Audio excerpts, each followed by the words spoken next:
Hello, welcome to the Community Investment Grants Fiscal Year 2025-26 with the Port of Los Angeles.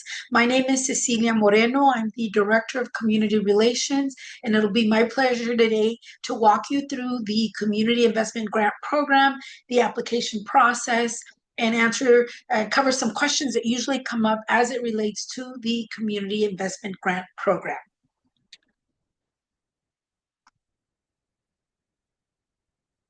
The Community Investment Grant Program has been in place since fiscal year 2014.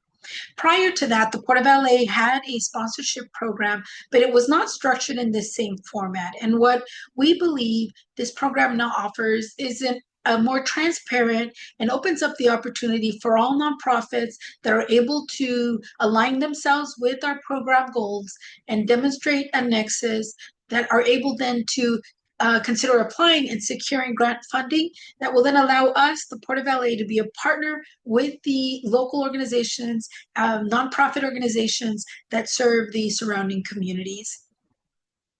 Since the program's inception, we've received 684 applications for a total ask of close to $32.5 million. And we're happy to share that we have been able to award 374 grants for a total funding of $12,621,350. And we look forward to be able to continue to award grants and be partners with the communities, the nonprofit organizations that serve our surrounding communities. Last year's grants, we received 74 applications for a total ask of $3.5 million, and we were able to award 40 grant recipients with $2 million. So we were very proud of that, and we're going to go into some detail who the organizations were and how they secured this funding. This program's process, I'm going to review that section. I would like to share just a little bit of information. In this past year, the Community Investment Grant Program has undergone an internal audit that offered us some learnings and some opportunities to help improve the program. And probably one of the most noticeable changes is the timing of the application when the application process opened. In the past, historically, we've opened the grant program in March, it closes in May, and then the work gets started to review, recommend, and process grants that are going to be awarded. However, in the audit, we learned that because of challenges with events that take place, for example, LA Fleet Week that takes place during the month of May here at the Port of LA, where our community relations team is intimately involved and busy with, processing the grants and managing our events really became very difficult. And so as part of the audit, we were able to acknowledge maybe we need to revisit that. And so as a result, we opened the application process earlier in the year. The application was made available, started January the 27th. And is due back to us, if you were looking to apply for grant funding, is due back to us by March the 24th at 4 p.m. The amount of time is still the same to allow the recipients or the grant applicants to submit an application. We still are allowing the same amount of time. We are having a workshop to still walk you through the application process and the application itself, answer any questions. And again, so that phase of it did not change. It's just the timing of it. Our hope is that we will be able then to have the selection review committee come together in mid to late April, review the applications, make recommendations, continue with that process so that by June, we will then be able to make notifications and advise those grant applications that are going to be funded to let them know, as well as those applications that will not be receiving funding. We will also make notifications in June. Regarding the process and selection, so we have representation from the Port of LA that makes up the review committee. We have 3 members of our staff that are part of that process. We have representation from the San Pedro community, a representative from the Wilmington community, as well as a representative from the office of Councilman Tim McCosker, which is our local councilman. And he has somebody that also sits on the panel and helps us review and recommend which grant applications are going to proceed for funding. The review with the city attorney is then also part of the process. So once the committee has identified which applications are going to go to the next step, the next step is then to have the city attorney receive the applications, review them to make sure that the 501c3 status is in good standing, to make sure that the applicant has demonstrated a clear and strong title and trust nexus. We're going to be discussing that more thoroughly in a few minutes. And then that allows that application to continue to go forward for funding. The next step after that is then that we will make presentations or recommendations to the Board of Harbor Commissioners, and I'll explain what the difference is, whether it's a presentation for those grants that are under $100,000, and then for those grants that are the large grants of over $100,000, and at that point it's recommended. It's an action of the Board of Harbor Commissioners to proceed with those grants that have been recommended for further action and funding. In this fiscal year, for the 25-26 fiscal year, we have $2 million that is available to be awarded, and I'm going to get into a little bit of detail about that total amount and some of it that is already committed, but I will explain that in a couple of minutes.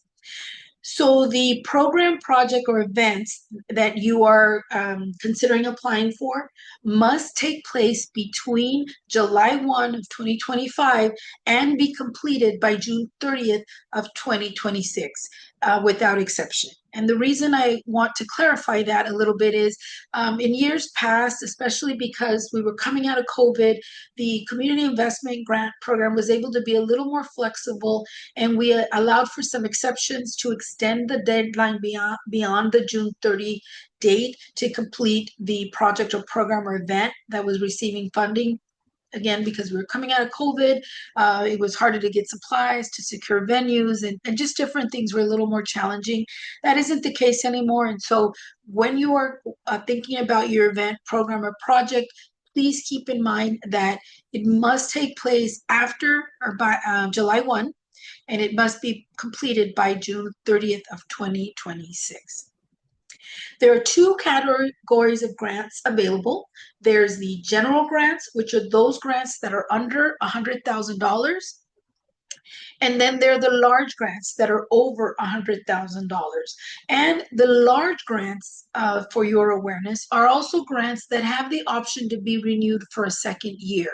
And in the history since our community investment grant program was established, we've not had a year where the large grant was not renewed. So it is very likely that that will continue to be the case. And so large grants, as long as they continue to comply with the grant agreement, meet the scope of work that is in the agreement, submit their write-up report in time, and continue to be in good standing, their second year of funding will continue. Which brings me back to bullet point number 1. So there is $2 million that we will be awarding. In the last cycle of funding, we did have one grant application that did receive a large grant. And so that organization will be, again, as long as they remain in good standing, continue to meet their scope of work, submit their write-up report, and remain in good standing, they will be awarded a second year of grant funding. That funding will be taken from that $2 million that is available. So that is part of the grant funding. That money is allocated to them.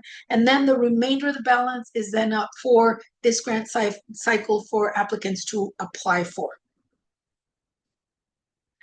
The application process, and we're going to go in depth about the application in a few minutes, but there's an application. We have done everything we can, we believe, to make the application very straightforward and not very complicated. It is a very simple application. We give you an opportunity to get into detail, to describe your program goals, how they align with ours, for you to be able to demonstrate to us your nexus compliance, a description of what you're planning to do. And we'll get into the application in a few minutes, but it is, we hope, not very much of a complicated application, 2 pages long, and you will submit that to us. Bullet point number 2, very important, minimal required documents. When getting your application in, you need to make certain that it is completed and it is signed. And it may seem a little silly to bring that up, but unfortunately we've had instances where the application is submitted and it isn't signed. And if that's the case, then it is not a valid application and it can potentially be disqualified. So as you're getting it in, make sure that that signature is on there, that it is completed, and that you submit it along with a copy of your IRS 501c3 letter.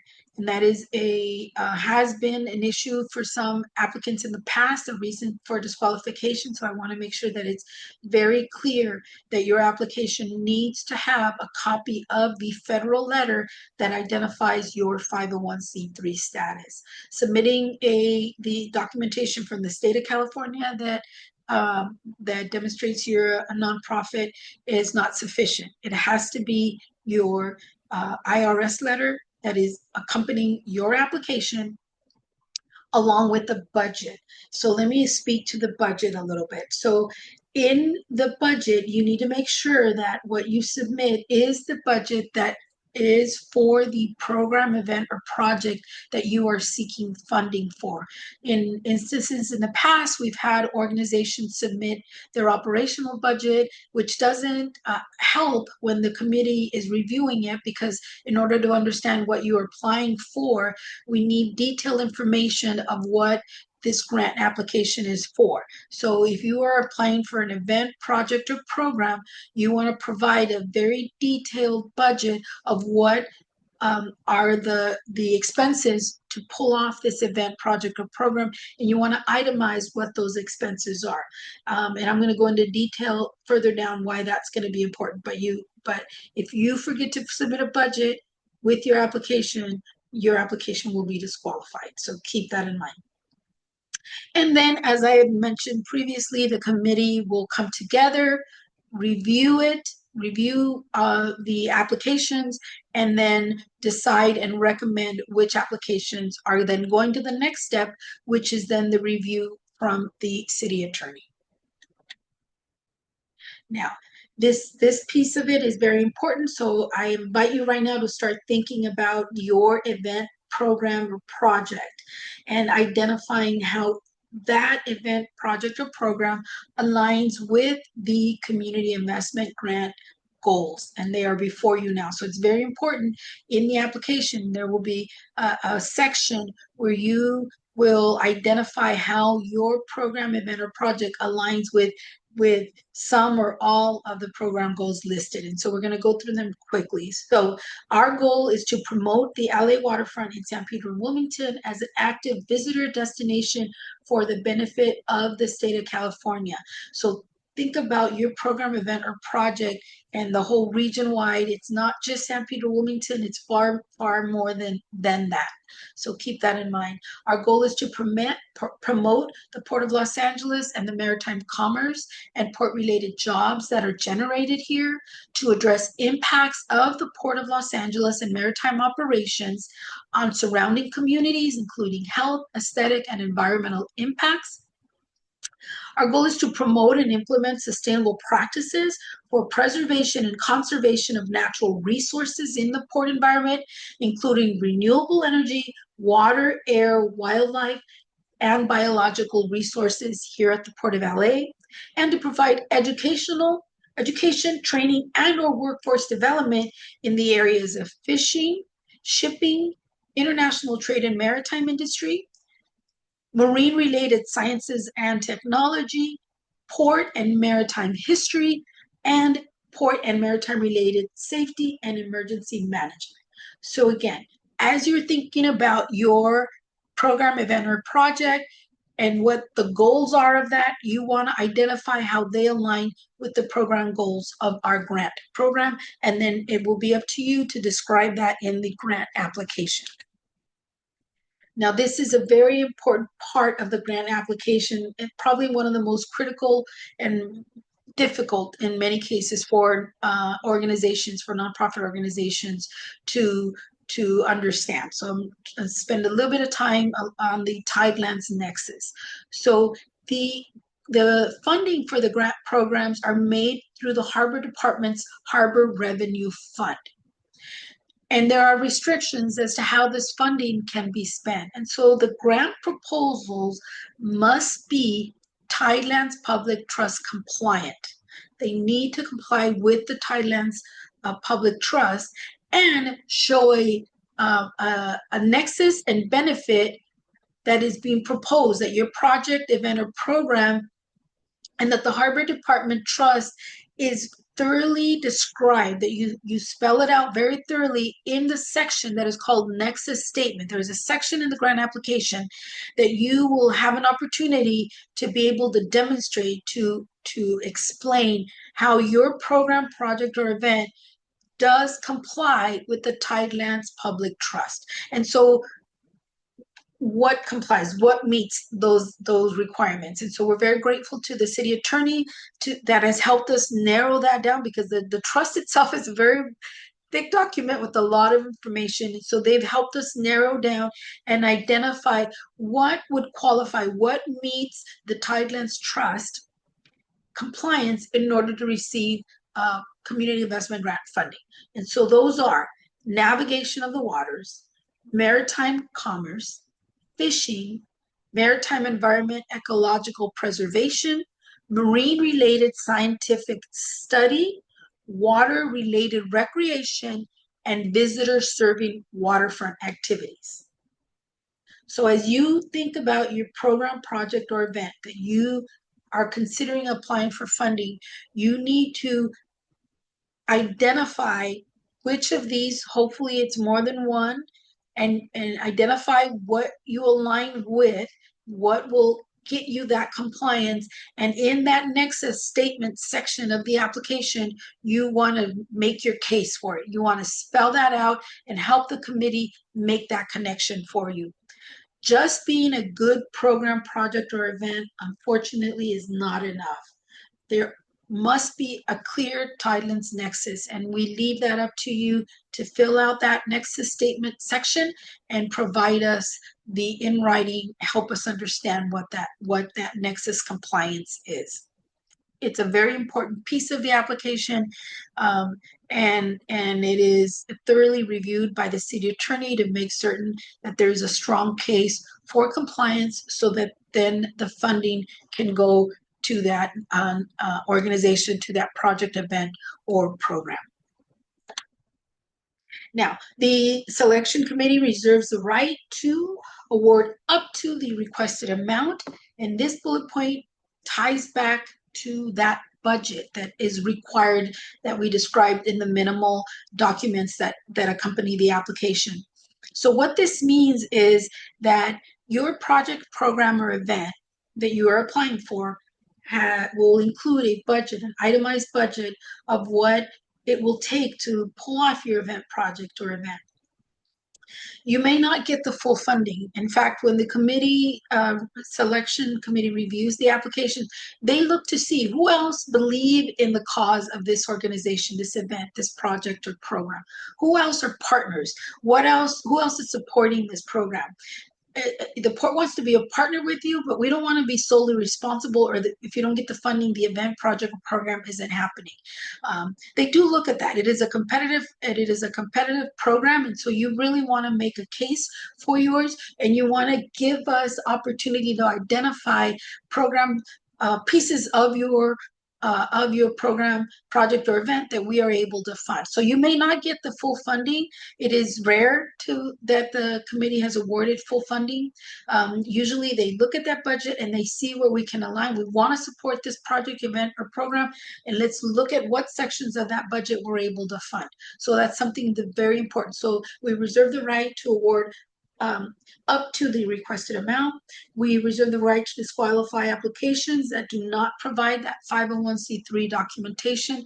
Unfortunately, this has been the case in the past, so keep that in mind as you're pulling your application together and getting ready to submit it. We accept electronic submissions only. This is very important because we are very strict about the submittal of the application by the due date, March 24, 4 p.m. When you submit your application to the Port of LA at sponsorships at PortofLA.org, you will receive a confirmation that the application has been received. Very important that you get that response back. I can remember last year we had some organizations that had the best of intentions, and unfortunately they didn't get submitted, and it was left in their draft, or they had electronic issues with their computers and were struggling at that last minute trying to get their applications in. So it's very important that you not wait till the end. You have until March the 24th at 4.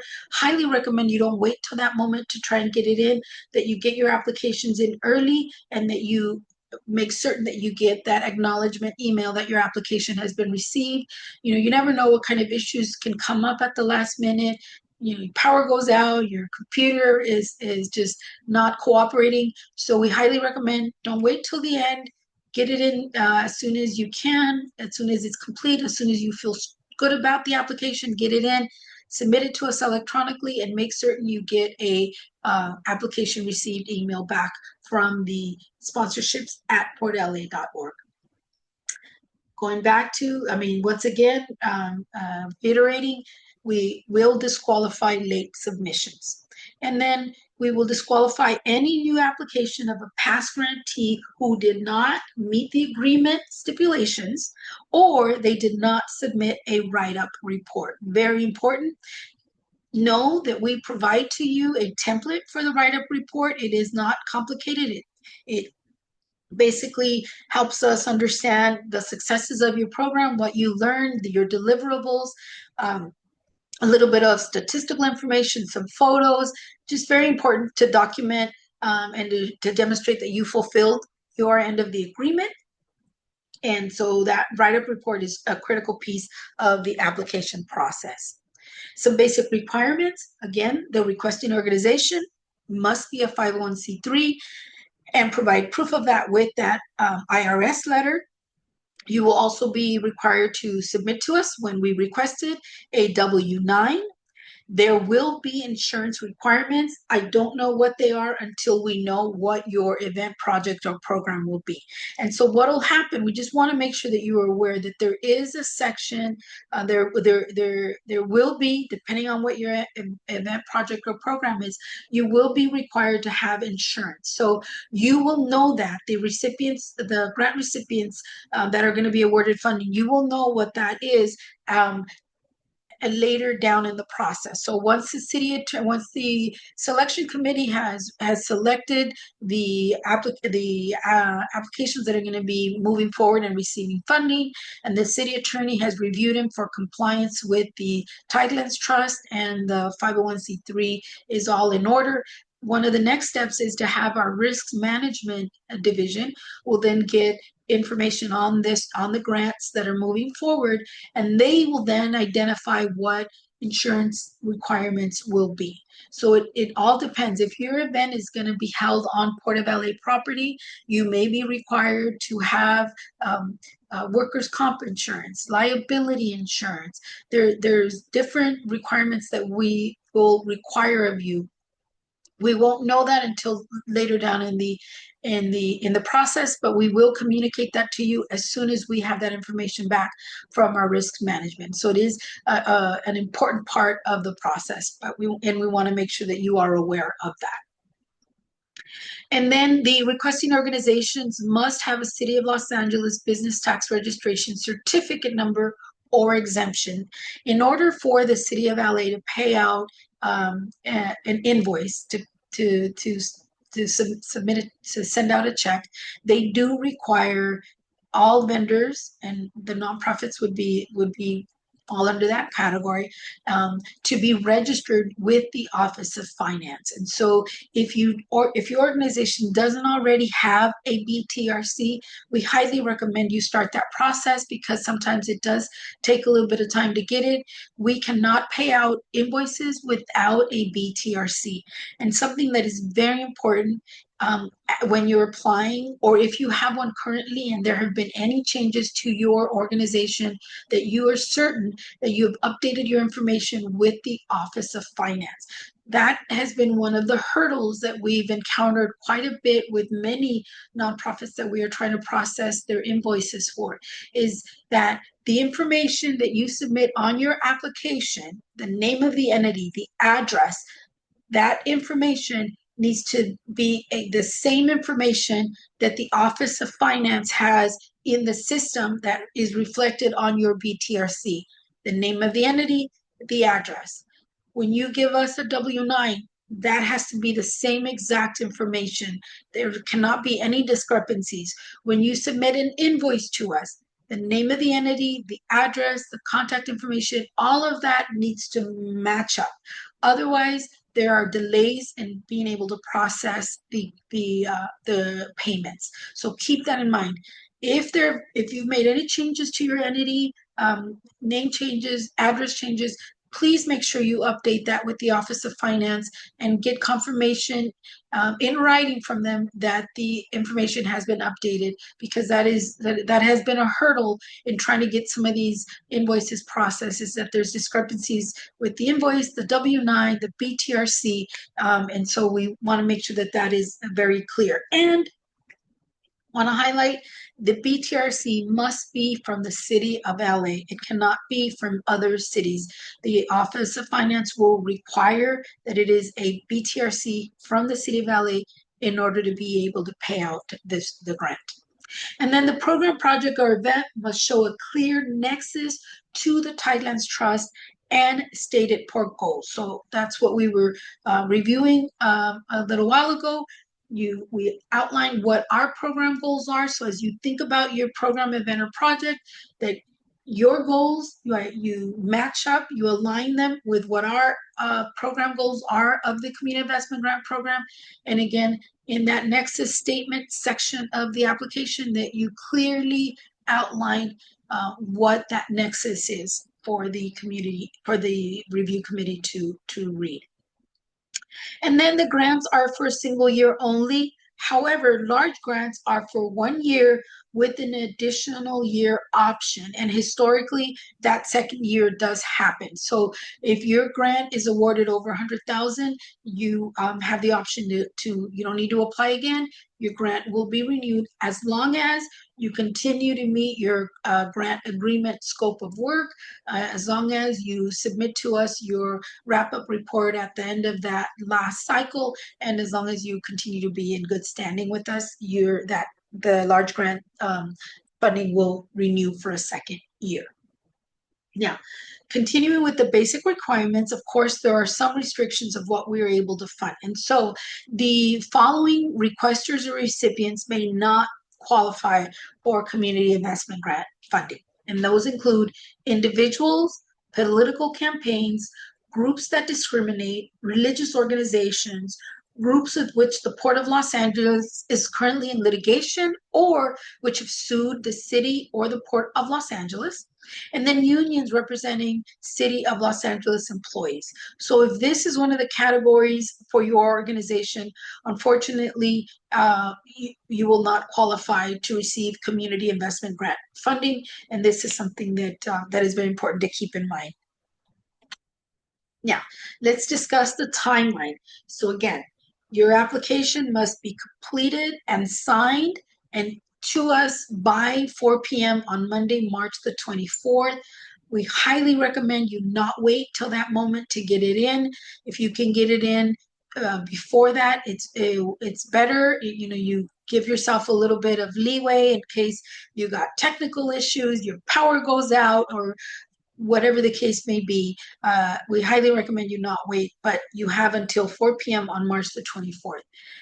Notifications, again, will be made in June, and the notifications will be for those applicants that are going to be receiving funding as well as those that will not be receiving funding. The anticipated presentation to the Board of Harbor Commissioners will happen in July, and we will make certain, we will have communication with you. We'll make certain to invite you to join us at that July meeting when the presentation takes place. We will send an agreement for signature that includes insurance requirements. So that, again, once the phases or the process is continuing. Once we hear back from our risk management, what those insurance requirements are going to be, we're going to send that to you along with a draft agreement. Very important that when you get that agreement, that you look at it, you make sure that the entity name is correct, the address is correct.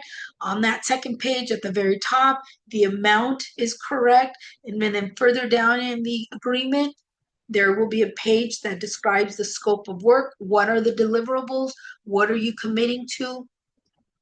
That section, you review it thoroughly, and if everything is good and you're comfortable with it, there will be 2 signatures that need to be placed on that agreement that you will then return to us, and then you can work on the insurance requirement. We will walk you through what your broker, because the insurance piece of it does need to be completed by a broker, but we will walk you through what are the insurance requirements you have to do and how do you get those submitted, and so that you can then get a certificate acknowledging that your insurance requirements are in the quick comply system, and so we will walk you through those steps.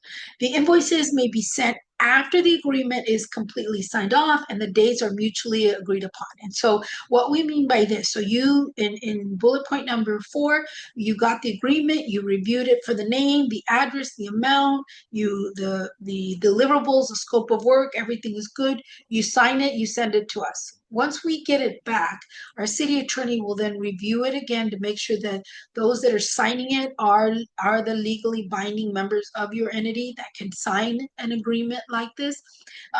It'll be reviewed one more time. Our executive director will then have an opportunity to sign the agreement as well.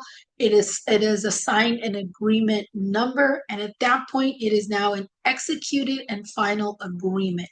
We will then send that back to you, as well as with instructions and the request for an invoice to get you paid. That is the next step in the process. And then we require a year-end wrap-up report, which we had previously mentioned. It's a template. We provide that to you. You just fill it out and get it back to us by June the 30th. We will be requesting from you an electronic logo and at least one photo of your program, event, or project. And we will do our best to help promote, to be, as long as we know when the event, project, or program is happening, or if there are some obligations to be fulfilled as part of the agreement, we will be having communication with you, but we definitely will be requesting from you the electronic logo as well as photo and information on your program, project, and event, so that we are true partners with you in this grant program. So we're going to spend a few minutes now talking about the application itself. If you haven't already, we invite you to go to the portoflosangeles.org website. You're going to look for the section that says Community. Under that section, you will find a tab that says Grants. And when you go to that, you will find the document of the application that is on the screen before you now. And you will be able to download it in Word format so that you can complete it. So again, friendly reminder, this is for fiscal year 25-26. So whatever activity is happening, it'll start after July 1. Whatever that we are funding, it will start after July 1 of 2025 and be completed by June 30th of 2026. So in front of you is the application. As I previously mentioned, we try really hard to make it very simple. It's very direct. We remind you, make sure you attach a budget, make sure you get us that 501c3 letter, and then the rest you fill in the blanks. Now, it is a 2-page document, but you are welcome to put in as much information into that application that you like in order to help sell your point, in order to explain to the review committee why this application should receive funding. So the boxes are small, but if you need more space, you are welcome to submit what you need to, but it does need to be submitted in a single PDF format with all this information included. So we're talking about what's the organization's name, what is the program, project, event that you are seeking funding for, estimated dates, what's the location, give us a brief description, and so just fill in each box and get those completed. You need to make sure that you provide us a valid contact name. If you want to add more than one person to that, that is perfectly fine. primary, this is it. Otherwise, here's another person that is helping us manage this application. That is perfectly fine. But definitely we need contact information with a valid email, phone number, because we will be going back and forth with you on as the application process should it receive funding as it's being processed. And then let us know if you've received funding in the past, how much that is, and then what it is that you are requesting for funding. And here in this section is where you're really getting into the details of what your program, event, or project is. So you want to give us some history, help the committee understand what your event, project, or program has been doing, is doing, what you're trying to achieve is in that section, that second section there where you're talking about the purpose and goals of your program, project, or event. And then that next box is bolded for a reason. That is the nexus statement. That is the section where you will go back to the explanation of the nexus statement and align yourself, identify how your program, project, or event complies with the nexus statement using the examples that we provided for you. And then you're going to describe how your project aligns itself with our program goals. And so we went through that section of what our goals are of what the Port of Los Angeles' goals are for the community investment grant. So in this section now, you're going to demonstrate how the goals of your program align with the community investment grant program goals, and spend some time doing that. And then explain how, well, we left this section in the COVID section. It is not as critical as it used to be, fortunately, in the past. So you don't need to worry you don't need to get too thorough in that section. We opted to leave it in, but again, it's not as critical as it was in years past. And then how do you plan to recognize the Port of Los Angeles for this grant? That is an important section. That you really give some thought to. This is a partnership. The intent of this program is to support the organizations that serve the surrounding communities, and it is important for you to spend some time determining what kind of acknowledgement you're going to provide to the Port of LA.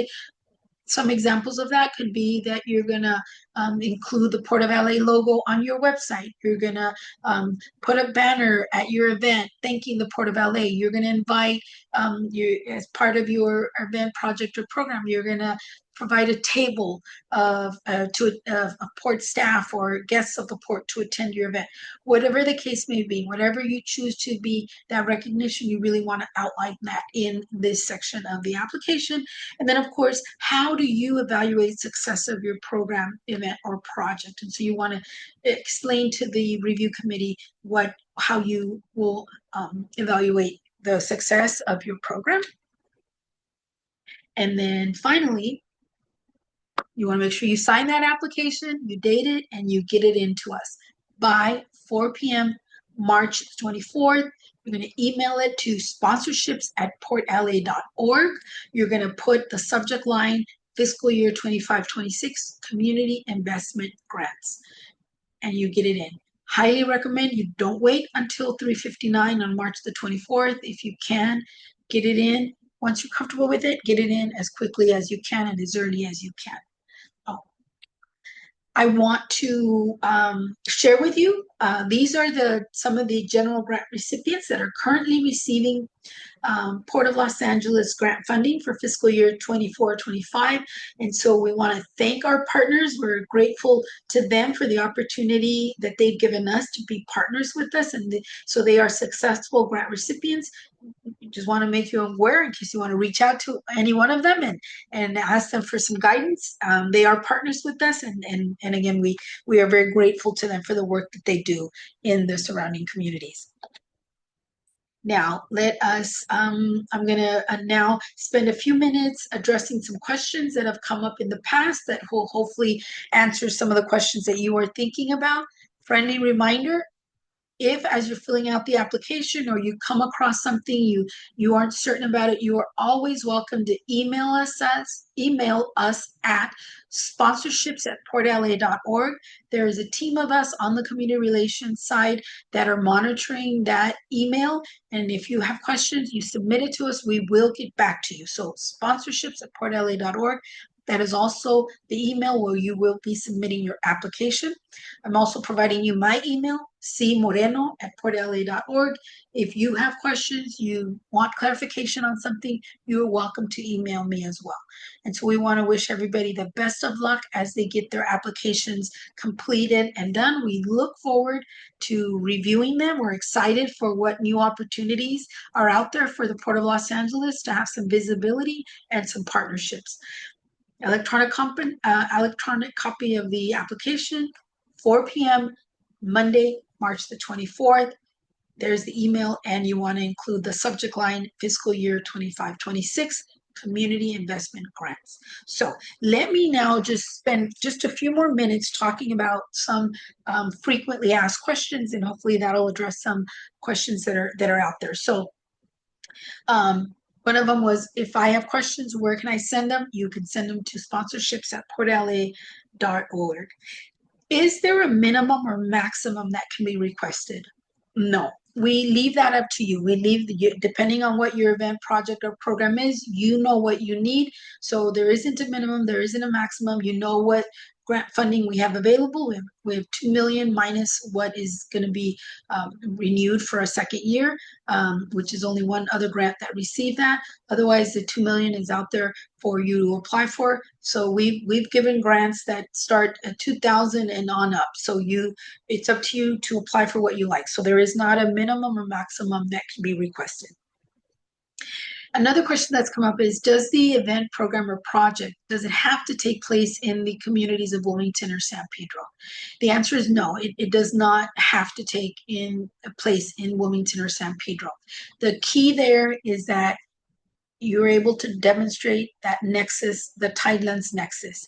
That will determine if your application can secure Port of LA funding. So it does not need to happen on the LA waterfront. It doesn't have to happen in Wilmington or San Pedro. It can take place elsewhere as long as, again, we're able to demonstrate the compliance with the Tidelands Trust nexus. And then the other question is regarding what can be funded. And so this is an important item to review. There are limitations to what we were able to fund. And one of the big ones that we get every year is regarding the ability to pay for salaries to compensate people that are working the project, to give stipends. Unfortunately, that is not something that can be funded with the community investment grant funding. You can include that in your budget as you're putting together your events, the project, program, or event budget, that itemized budget that we discussed earlier. You can include that there are salary costs associated with your event, project, or program, but that is not something that we will be able to fund. You want to be as thorough as possible in when you're itemizing what your budget is and describing what the costs are, so that the committee can then see how we can support your program, project, and event. But as it relates to salaries and stipends and compensation, that is not something we will be able to fund. And then just keep in mind as you're putting together your grant application and your budget that you should not solely rely on this grant program to fund your event, project, or program. I spoke to that earlier, but I just want to reiterate that when the committee is reviewing, and it is a very competitive grant program. Last year we received 65 applications. We don't know what we're going to get this year. But as the committee is reviewing these grant applications, they really do look at who else believes in this cause, who else is joining this organization in this program, project, or event. And so you want to really make a case for it. It isn't just if the port doesn't give us funding, it's not going to happen. You want to make a stronger argument to receive and demonstrate that we're not the only ones that will support your project, event, or program, but there are other entities, other supporters of your organization that are also a part of that, and the port is being invited to be a part of that partnership. And so just keep that in mind as you put together your application. So with that, we are pretty much completed the workshop. We invite you to submit any questions that you may have to sponsorships@portoflosangeles.org. We invite you to get that application and supporting documents together, submit it to us before 4 p.m. on March 24th, ideally much before that. And we really look forward to the opportunities that the port will have in being a partner with the 501c3 organizations out there. So thank you very much for your time, and we look forward to receiving your grant application. On behalf of the Port of Los Angeles, we thank you again.